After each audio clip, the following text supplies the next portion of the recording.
what, LaCherish? I want to be a chef that practices psychiatry, all the while being an elementary school teacher who directs and produces film. I don't think that's possible. Oh, okay. Well, I want to be a journalist and novelist that teaches my own composed music to high schoolers, and singer curator at the Metropolitan Museum of Arts in New York City, and lead dancer for the Alvin Ailey American Dance Theater. Nope, I don't think that's going to work either. Gosh, okay. I want to be a playwright that coordinates events and for meetings and for corporations and private groups, who just so happens to be a philosopher that teaches her philosophical quest at Princeton University and appraises jewelry on the side. Yeah, that's not going to work. Fine. I want to be a forensic scientist who just so happens to be the dean of college and vice president of academic and student affairs at Donnelly. Sorry, Pedro, but I kind of want your job. By now, you probably think I'm admirable or psychotic. But I hope you see me as what I truly am, a dreamer. Ever since I was a young child, I would always have these outlandish dreams, both figuratively and literally. I would wake up nearly every morning and tell my family some bizarre dream I dreamt that night. And one dream that I'll never forget, because it was my favorite, was when I was a secret assassin. And through power kicks and nifty acrobatic moves, I finished off 30 bad guys all by myself. And when I told my mom, she said it was because of too many action war movies and spicy chips that night. However, my real life dreams weren't normal either. At the age of 8, I decided that I was going to be a chef and work alongside the one and only Emerald. We would shout "BAM!" as we threw in dashes of spice into whatever delicious meal we were preparing that night for our audience. But I was told that Emerald and I wouldn't work out because it was unfit for me to be a chef and that I should be a teacher. That's actually the story of my life. Whenever I said, "Ooh, I really want to do this," the response always was, "Oh no, you don't want to do that." But what they really meant was, "I've never seen a person like you succeed at that." Almost all of us have experienced a moment in our lives where we had an interest or a passion or a dream of something beyond the cultural prisons we all belong to. Years, decades, and centuries in confinement of the cinder block archetypes. And if any one of us does muster the courage to break out, the warden will send all the guards to lock us back in our cells of cultural conformity. We've all been told in one fashion or the other that we're unqualified or unfit for our ambition. Which is funny, since the only qualification for your dream is simply you. Unqualified, unfit you. Many of us were born with defects and were nurtured with the mindset that our defects of race, gender, religion, size, culture, background, relationships make us unqualified and unfit, and that our authenticities cause us to stick out like sore thumbs that the world desperately wants to amputate. And unfortunately, this toxic mindset poisons our communities, leaving billions of dreams sinking down a deep well of self-prophesied failure. Billions of dreams corroding because we're told that our unqualified and unfit selves shouldn't even try.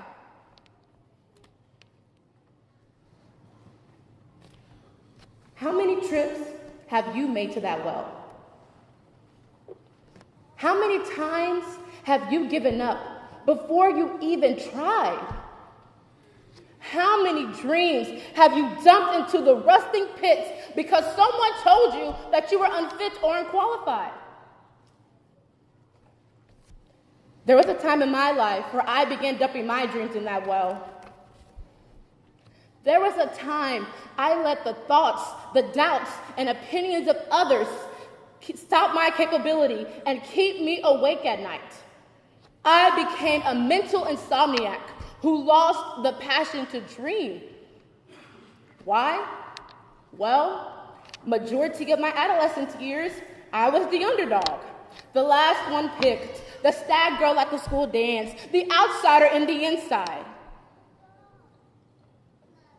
And every underdog is familiar with rejection. And I allowed each rejection to transform into another lost dream. Eleanor Roosevelt said, "No one can make you inferior without your consent. No one can make you inferior without your consent." In that moment, I realized that I allowed myself to be subject to the thoughts and opinions of others. I allowed others to wake me from my sleep, to stop me from dreaming. I allowed them to make me feel inferior. I gave them permission to view me as less than, to look at me like I'm beneath. I allowed them to identify me as unqualified and unfit. Dream crushers, they come in all shapes and sizes. Our friends, our teachers, our family, strangers, the media, our environment, even ourselves. And we have given dream crushers so much power over our lives that we can't even digest the smallest ounce of optimism. You see, I'll tell you, the sky is the limit. And you'll say, you're afraid of heights. I'll tell you to dream as big as the ocean, and you'll say, you don't know how to swim. I'll tell you that the possibilities are endless as far as the east is from the west, and you'll say, you just use Google Maps.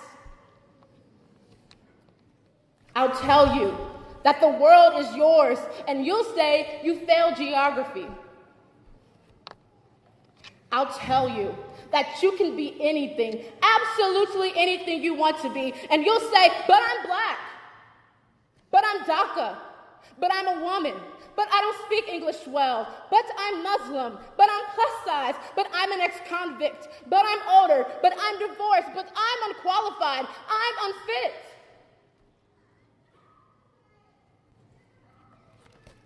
Why is it so easy for us to form excuses? The wise mind, Bishop T.D. Jakes said, excuses comfort incapacity.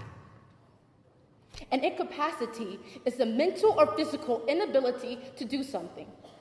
So in other words, excuses comfort unqualified, unfit individuals like ourselves. Excuses are the cheap way out to avoid pain and to avoid failure. But frankly, we must not be afraid of failure because it is inevitable. Failure is the door to success. We all must walk through it if we want to win. And we certainly must not be afraid of pain, nor be hasty with alleviating it, because pain is a positive thing. It brings attention to something that you never even knew was there. How would I have known that I was destined for greatness if the world never told me that I was unqualified and unfit? How would I have ever known that I was meant to be first if the world never told me that I was last? Pain reveals our purpose.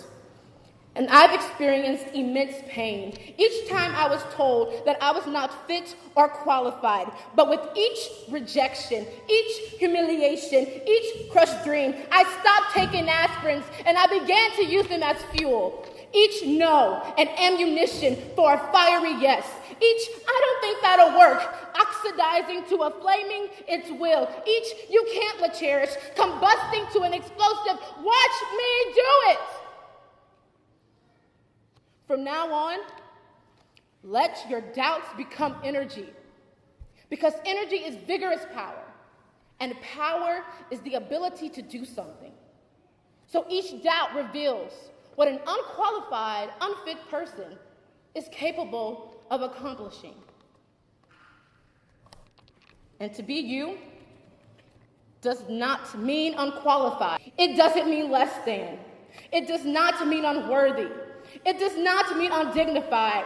It does not mean average. And it certainly does not mean subhuman. It does not mean a document. It does not mean a hijab. It doesn't mean a dress size of 22. It doesn't mean a criminal. Redefine yourself. Say to yourself, I am astonishingly gifted. Look in the mirror and say, I am an unstoppable, dynamic force to be reckoned with. Say, I am a history maker, a world changer. Say, I am a unique image created in the likeness of God. The creator of creation called us the lights of the world and the salt of the earth. And oh, how vital is the light. So vital, it was the first thing God created. God called us to be first.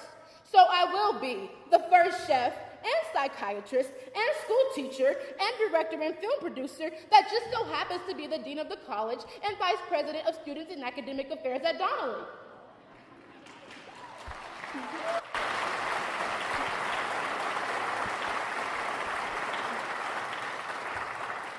To man, it may seem impossible, but with God, all things are possible. You can be anything. My dear graduates, we are first. We are catalysts, transforming lives. Let our light shine bright and illuminate the dark trail of lost dreams. Let us turn yesterday's failures and pains into tomorrow's successes and joys. Let us revive our communities with the spirit of I can and I will. Today, I want you all to know that we have all lost dreams. But those dreams are potential, and potential is an unrealized reality. So we have lost unrealized realities. No wonder it's so easy for people to crush it. But we can't stop at dreaming. We must become conscious dreamers, practical idealists.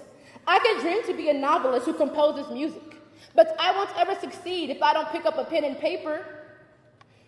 It won't ever happen if I never go to school and learn how to complement beautiful melodies with dissonant harmonies. A dream without action is a delusion. And know that there will be times where it will feel like it's you against the world. But from this moment on, stop seeking validation from others.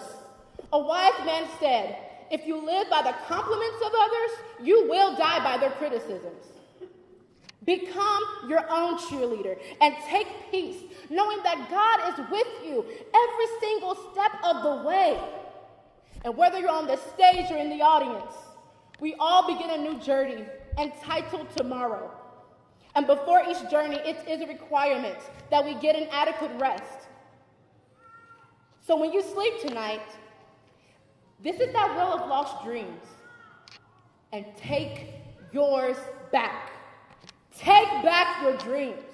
So when I tell you the sky is the limit, tell me I'm ready to fly. And when I tell you to dream as big as the ocean, tell me the largest body of water cannot contain what I can do. And when I tell you that the possibilities are endless as far as the east is from the west, tell me I can do all things through Christ, which strengthens me. And when I tell you the world is yours, tell me I already have it in my hands. And when I say that you can be anything, absolutely anything you want to be, tell me I know I can and I will be. Everyone say it with me. I know I can and I will be. I know I can and I will be. I know I can and I will be. I know I can and I will be. Congratulations, class of 2018. I suppose I'm a non-traditional student. I mean, I've had a successful career, and I'm twice as old as all of you and older than most of the faculty. Being non-traditional, I'm going to break tradition a little, and I'm not going to talk a whole lot about myself. Today is not about me, it's about you, the 2018 graduates, and I'm one of you, and I'm proud to be one of you, so I don't need to talk about myself. Unfortunately, my mother could not be here today due to health issues, but I would like to recognize my father, who is here with the rest of the parents, retired U.S. Marine Donald Kinney.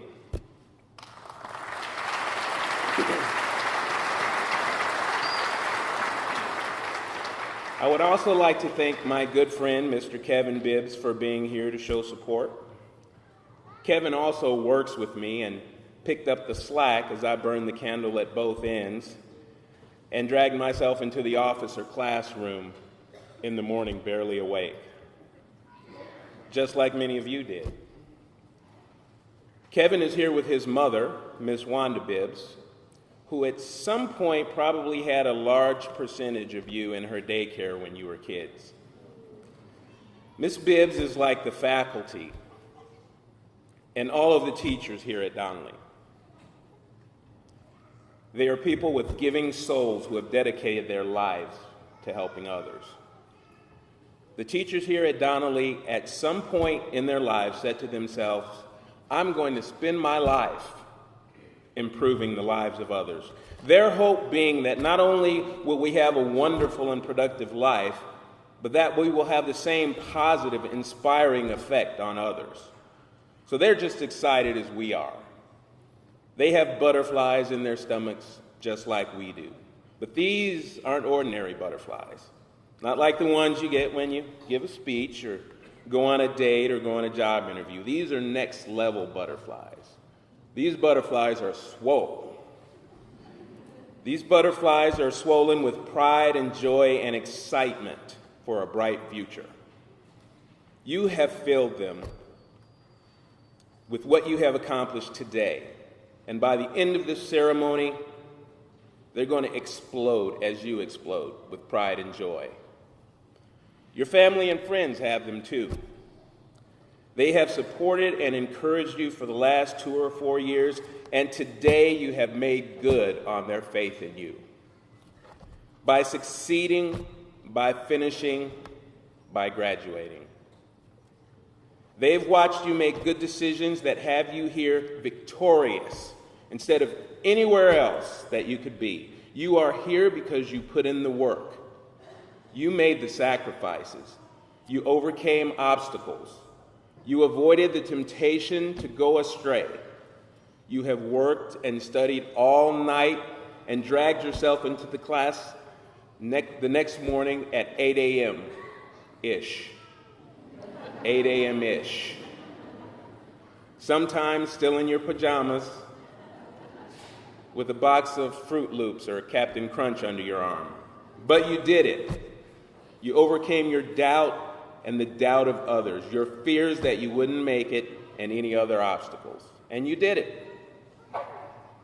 How are those butterflies doing? They should be awake and out of their cocoons now.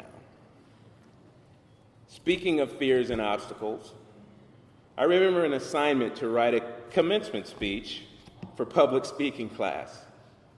I opened that speech by quoting the great 18th century American philosopher, poet, and essayist Ralph Waldo Emerson.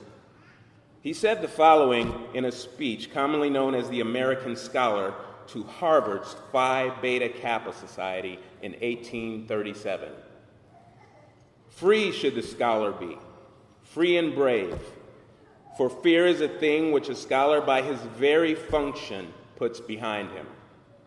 Fear always springs from ignorance.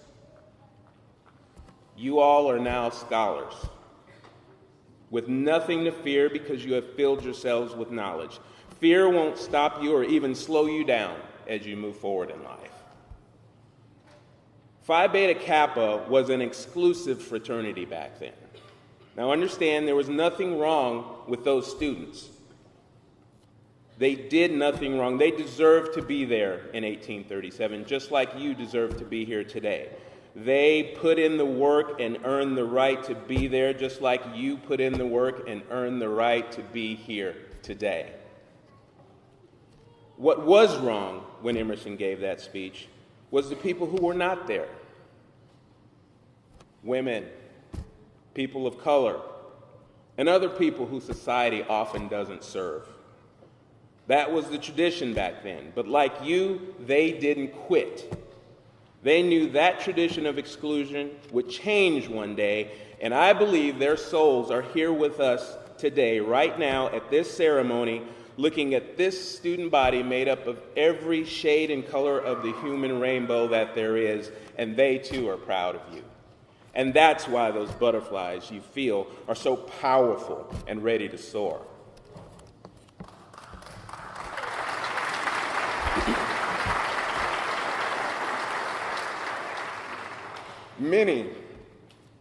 Many old traditions were not fair. Life isn't always fair, and you will face obstacles as you move forward into the next phase of your life, whether it's continued academics or entering the workforce. But by graduating here today, you have already proven that you have the tools to overcome any obstacles that you face. A thing is always easier to do once you've already done it once successfully. So no matter what challenges you face in the future, you already know that you can overcome them. You know that you can outwork them. You know that you can outstudy them. You can outcalculate them. You can outread and write them. You can out-Fruit Loop and Captain Crunch them. But most of all, you can outlast them. Because you've chosen to fight with a weapon that God has given you that will last forever. Not these or any other physical things. These can be broken. These can be handcuffed. These get tired. And eventually they will die. You've wisely chosen to fight with this and this, your mind and heart, the things that make up your soul that no man can touch or take away. You have filled your souls with knowledge and grace, and it will never die. Now, we humans can be pretty ingenious. We can take a small family of 4, a mother, father, a couple of kids, a boy and a girl, stick them in a space shuttle, blast them off into space and land them on the moon, and bring them back down to Earth, safe and sound, and send them home. Everyone, just take a moment to let that sink in. We can fly people to the moon and back in one piece. But even with all that, no human being can or ever will be able to touch, take away, create, or destroy a living soul. Only God can do that.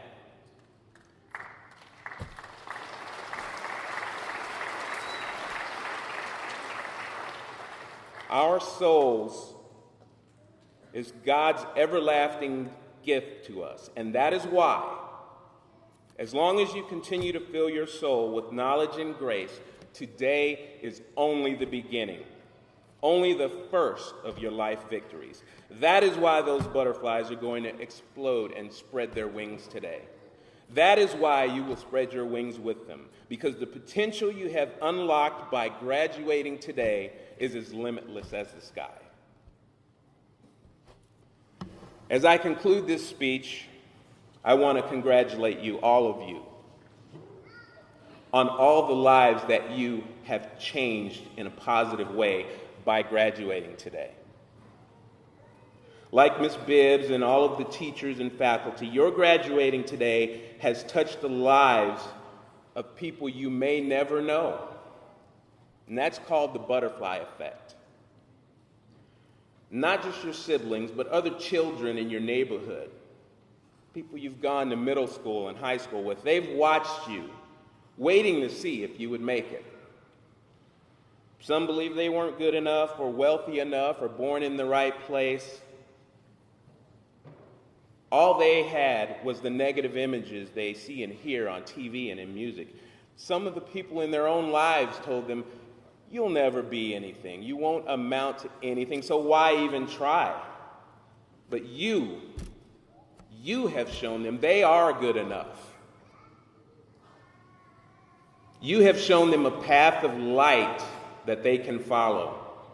They will continue to watch you, and you will continue to give them hope today and in the future. And there's no greater gift that you can give anyone other than hope.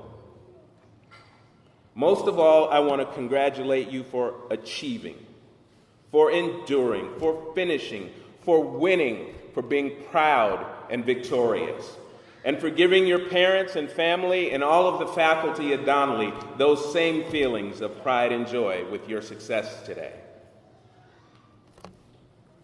I am proud to know all of you. I am proud to be one of you. And I am proud to have the privilege and honor of standing here today and saying, congratulations, Donnelly College graduates of 2018. Spread your wings and fly.